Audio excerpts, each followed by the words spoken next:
Muy buenos días, queridos amigos, estimados hermanos. Hoy es martes 8 de octubre del año 2024. Vamos a reflexionar la lección de escuela sabática que se titula La curación del ciego, parte 1. Evangelio según San Juan, capítulo 9, versos 1 al 16.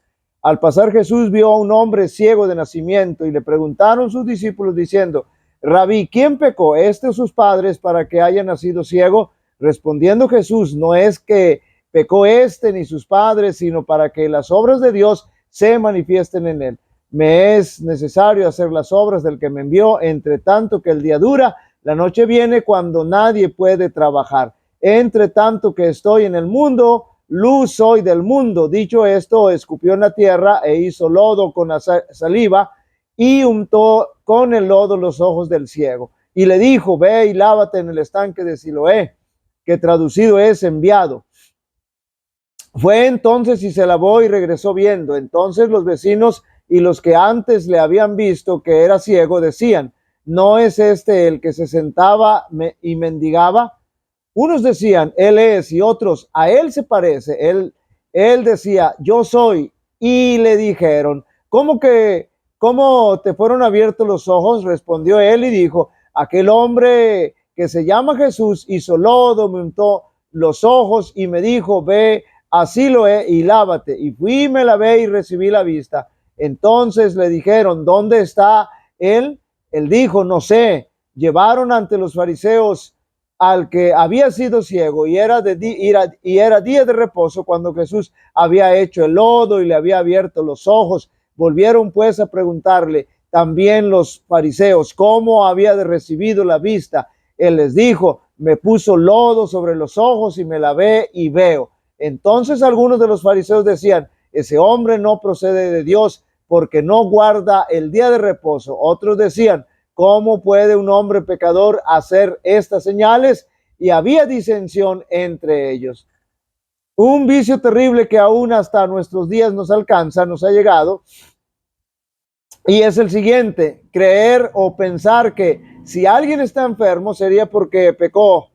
El enfermo porque pecó y por eso está enfermo, o pecaron sus padres.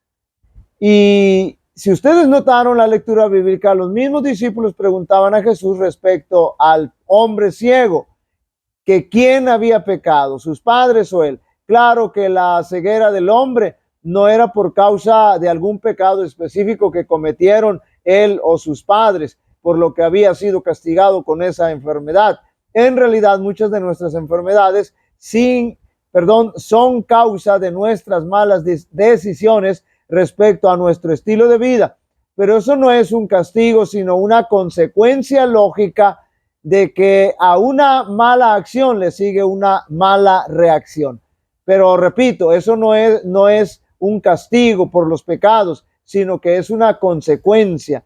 Sin embargo, Jesús les da explícitamente la razón de la ceguera de este hombre. Respondió Jesús: no es que pecó este ni sus padres, sino para que las obras de Dios se manifiesten en él.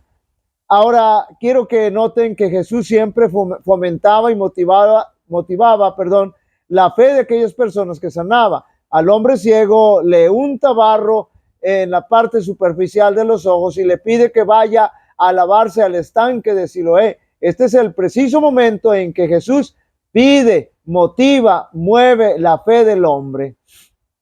Ahora, ¿por qué hacía Jesús eso?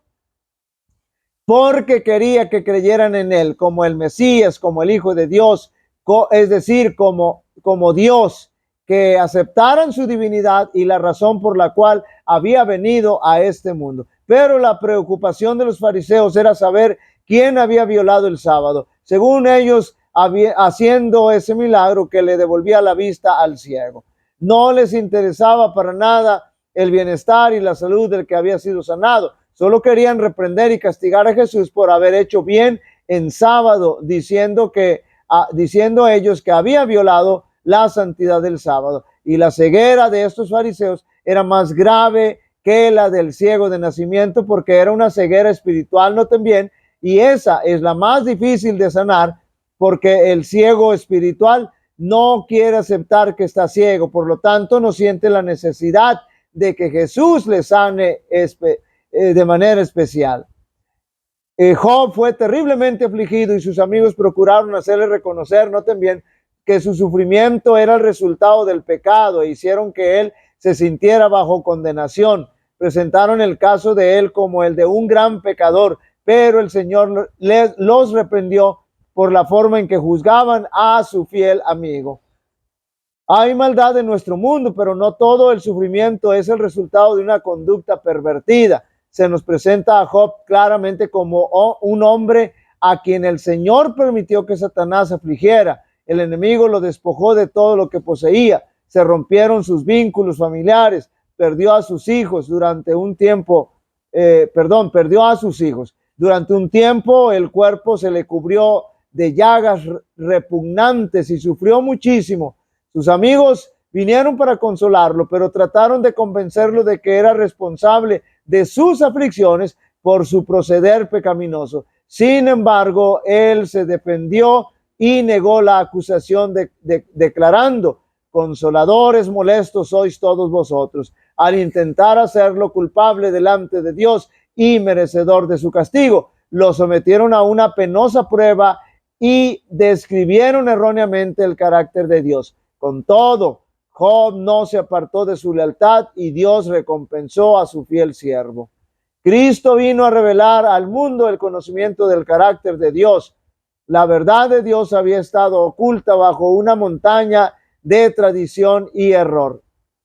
Las ofrendas de sacrificio que se habían ordenado para instruir a los hombres acerca de la expiación vicaria de Cristo, a fin de enseñarles que sin el derramamiento de sangre no hay remisión de pecado, se había convertido para ellos en una piedra de tropiezo. Todo lo que era espiritual y santo estaba distorsionado en su entendimiento oscurecido. Estaban cegados por el orgullo y los prejuicios,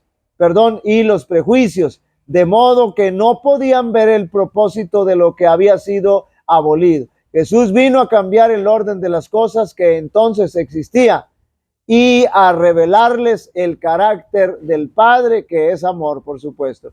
Queridos amigos y hermanos, es necesario desechar conceptos erróneos, tales como Dios te está castigando con esa enfermedad por tus pecados, a causa de tus pecados. Debemos aceptar lo que la Biblia dice. Jesús quería mostrar su verdadera naturaleza divina para que sus oyentes tuvieran fe en su Salvador y lo aceptaran como el Mesías, como Dios.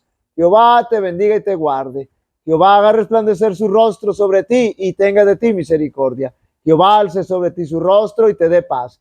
Y pondrán mi nombre sobre los israelitas y yo los bendeciré. Dios bendiga a cada uno de vosotros.